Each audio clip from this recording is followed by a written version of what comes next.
Like and subscribe and click the bell icon to get new video updates.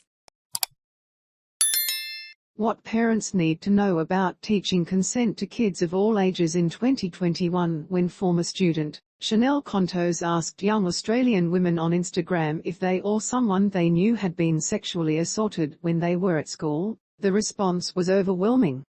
Within the first 24 hours, more than 200 people replied yes, and as accounts kept coming, Contos launched a petition for consent to be included in the school curriculum, a petition that has now garnered almost 45,000 signatures.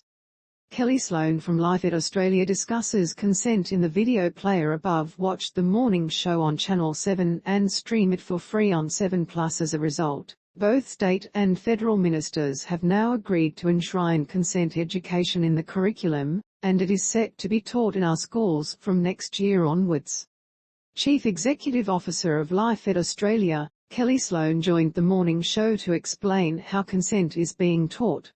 Some people are confused about the definition, but quite simply consent is freely, and that's the important word, freely saying that you're okay with sexual activity.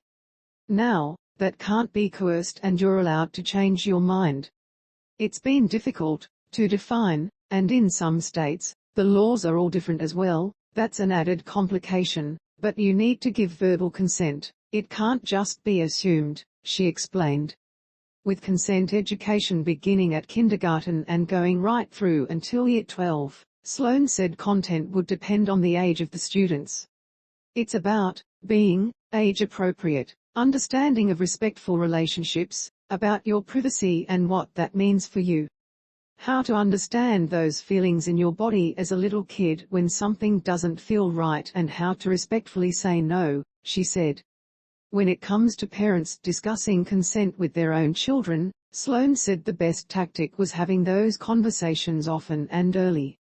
Make home a space for that conversation, and essentially that means kids can come and talk to you about their feelings, and the hardest thing you're going to have to do as a parent is not judge, not try to correct them, not try to tell them what the right course is, but to ask them, how did you feel when that happened? Do you think that was the right choice? And start having those very gentle and safe conversations. It has to happen naturally. If you see something happen on the TV where someone's treated poorly, ask your little kid, how do you think they felt? What would you do differently? How would you say no? She said. When it comes to normalizing safe behaviors for children even when they are still preschoolers, Sloan suggested some practical ways to help introduce children to the concept of consent. In a practical sense, it's if you don't want to be hugged by your uncle, you don't have to have the hug. It's okay to nicely say no, she said.